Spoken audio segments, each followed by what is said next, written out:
Hey guys, Scott here. I'm going to call this kind of a what is beer dissection general beer talk today because I'm going to be talking about Oktoberfest. Okay, it is mid-August right now as I'm filming this. In about a month, Oktoberfest is going to start. So I figured today would be a great day to talk about some general history about Oktoberfest, things about Oktoberfest beer, and even do a little beer dissection from one of the major 6 breweries outside of Munich and Hofbrauhaus, their Oktoberfest. Now I may edit this a little bit, so you may get a little chop here and there, and I may just, I may do this in sections and then splice it all together. But let's talk about Oktoberfest, okay?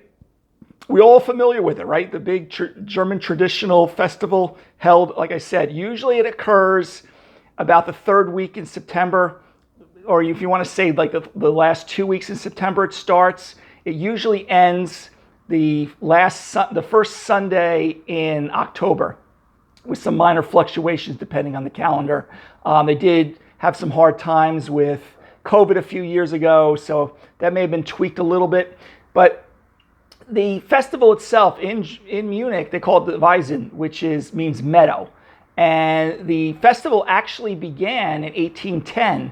It was the marriage of Prince Ludwig, which became eventually King Ludwig I, and Princess Teresa. And that's why you'll see the area where outside of Munich they call it the Theresienwiesen, the Teresa's Meadow, or Princess Teresa's Meadow, right outside the outskirts of Munich. So it's been around since 1810.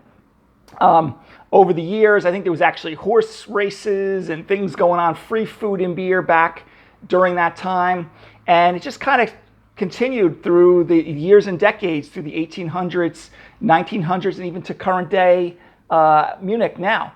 And as we've learned in the United States, as well as other parts of the world, we celebrate it now, right? We're all kind of Germans for, at least a day, if not several weeks. So the festival still goes on. Here now, like I said, it starts the last couple of weeks in September, runs for about almost 3 weeks.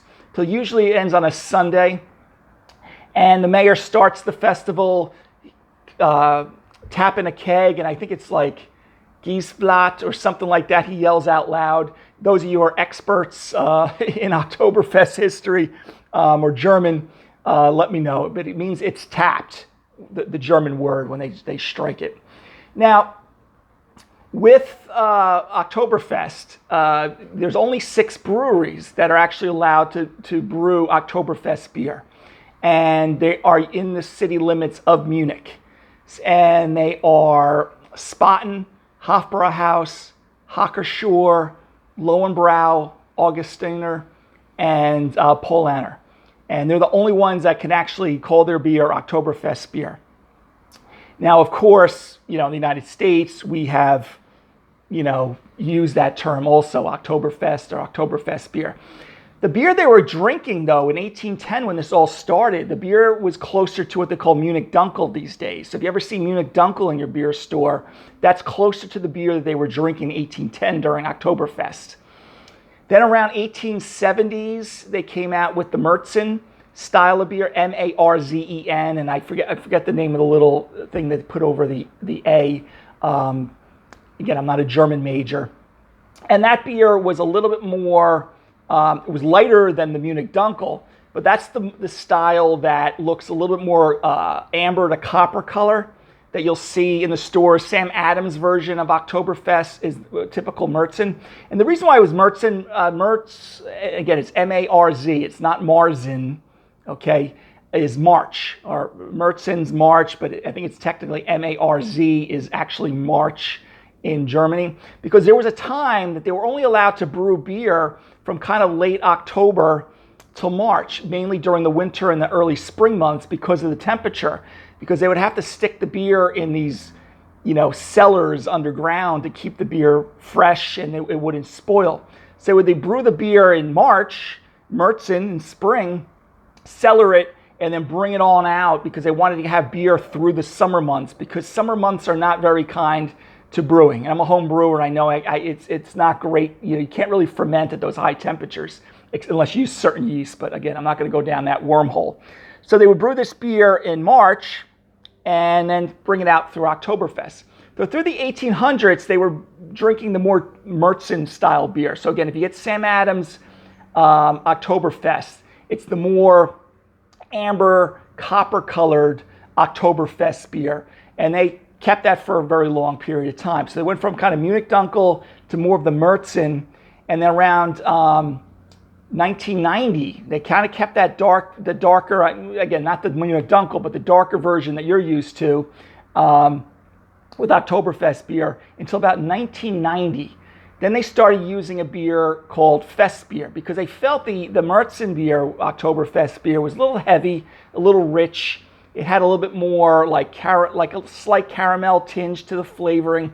So they wanted something lighter. So they came out with something called Fest beer, or which is now really the Oktoberfest beer that they use. So they actually drink that nowadays at Oktoberfest more commonly. And you'll see them using the big glass called a Maßkrug. It's about a liter of beer. You know, you see the traditional people holding them at Oktoberfest singing a million songs.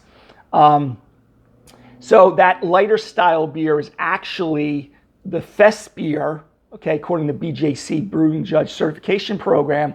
The lighter style, which you see in a lot of your German imports these days, either from Hofbrauhaus, like I said, Polaner, Augustiner, they're a lighter style beer. They don't drink that darker one, which is the Märzen style, okay? So you'll see that served a lot. So again, not to be kind of confused. And those 6 breweries will have what they call tents at this meadow, okay, or the Wiesen, and they're not really tents, okay, as we think of tents, like our usual, like, you know, fairs and festivals. They look like, they are buildings that are over there. Now, I've been to Munich, never was there for Oktoberfest, but of course the beer culture while you're over there, you know, emanates around the entire city as well as on the outskirts of the city. So they have these big tents and they go in and they celebrate Oktoberfest. Again, last 2 weeks in September till about the first, I believe it's the first Sunday in October. I think it ends around noon and then all the fun and games are over. So again, the beer, again, started around 1810, was more of a Dunkel style, Munich Dunkel, Munich malt, a little darker, more copper kind of color to maybe even a light brown. Then it kind of morphed into the Märzen, which was more amber, copper color, has a little bit more like darker, like a toast type of malt and things like that. And then again, remember 1990, we went to the Fest beer, which is the lighter style of beer. All right, so that's pretty much the history I want to tell you. And again, it started with the wedding, okay, in 1810, and now we've celebrated all over the world in many U.S. cities and towns, and my town, even here on Long Island, even has a small little Oktoberfest special there, event that goes on. So again, a little history about Oktoberfest that you may or may not have already known, and a little bit of the transformation of the beer over time. Now, what I'm going to do is there's going to probably be a quick pause, and we're going to talk about Hofbrauhaus, okay? Fest beer, Oktoberfest beer, all right? So, quick pause. All right, guys, let's talk about this beer. Remember I said that the 6 breweries in Munich that can brew beer, they typically brew a Fest beer style, which is the lighter style of beer. And this one from Hofbrauhaus, again, is one of the 6, as I told you. They don't brew, so when you're pouring it out and you're like, wait, I just had Sam Adams and that looked darker. Remember, that's the Märzen style, okay? And it's a little darker style beer. And again, it's going to have more toast, maybe a little bit, even a touch of caramel. They're going to have a little bit, a subtle floral, herbal character to the hops because it is a German beer. They use a lot of German noble hops, but it shouldn't be like kind of overpowering. The Fest beer is going to be lighter. It's going to be more of like a lighter toast, maybe even like slightly doughy or white bready, a little more sweeter malt. I think the malt flavors are going to bounce a little bit more with this. I do have a fresh bottle. Fresh for imports is usually 4 months or less, maybe even 5 months, and especially if it's kept refrigerated, you can do it. So this one, as I pour here right now, you're going to be expecting to see kind of the lighter style. So the beer dissection for this section of the video, my Oktoberfest version, is Hofbrauhaus Oktoberfestbier.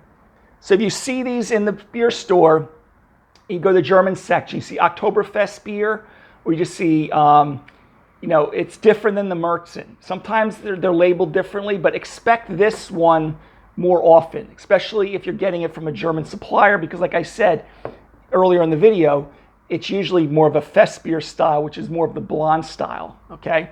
But don't get thrown off by it, because I'm going to show you right now the head on this. This is the Hofbrauhaus. Night white, white dense, foam. You've got a traditional, light gold to medium gold color, sparkling clear. All right, don't get thrown off.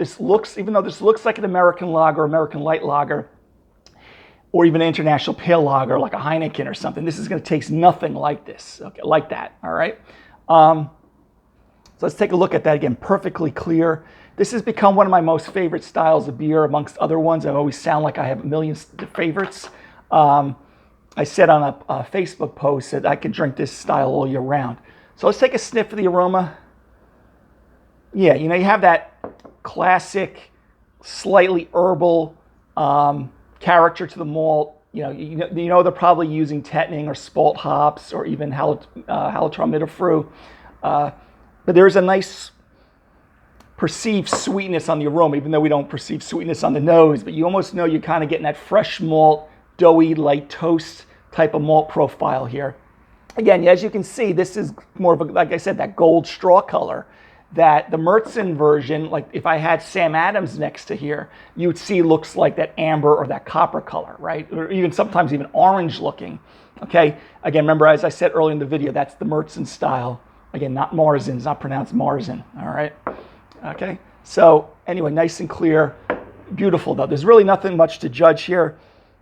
This style will fall somewhere between 5.8 and 6.3% alcohol. Sometimes it'll be 5.6 to the Märzens, I think 5.6 to 6.3, and the Festbier's 5.8 to 6.3. Again, that's the lighter version. Most of them are using Pilsner malt. They may use a little bit of Vienna and Munich malt, especially the Märzen style. All right, but again, remember the 6 breweries, Spaten, Hofbrauhaus, Hackerschor, Lowenbrau, Augustiner, and Polaner are most likely going to be brewing this lighter version, which you're probably going to have some Pilsner malt as well as more Vienna malt. The darker style, the Märzen, if you grab it either domestically here in the United States or maybe a version in Germany, okay, even though they may not be, selling it as Oktoberfest. But remember, in Germany, they can't sell it as Oktoberfest beer unless you're one of those 6 breweries. It's kind of like an appellation. They're using more like a Munich malt, which is a little darker, okay? So let's taste this guy's cheers. I guess I should say Prost or Prosit.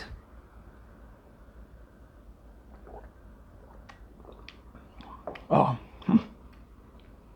First thing I get, that grainy, doughy, light toast character to the malt. The malt's very sweet. This is going to be a more malt-dominant beer. I am getting a little bit of the hops, kind of that slight herbal component, but that should not be overpowering like even like a German Pilsner would be. It is going to be drink a lot sweeter. Maybe the bitterness also is kind of like moderate. It's probably not going to be as quote-unquote hoppy as your German Pilsners. Should be a lot more subdued. Maybe not as sweet as a malt character as a Munich Helles would be, but this is drinking really nice. Aftertaste is pretty crisp. You're left kind of with the malt, bread crust. Again, I've never evaluated this beer. I've had this beer before. This is not one that the first time I'm having it, but first time I think I'm really evaluating on a channel like this is Oktoberfest beer. And I urge you, grab an Oktoberfest beer and grab a Sam Adams or something that's more of the Märzen, the darker style, and drink them side by side.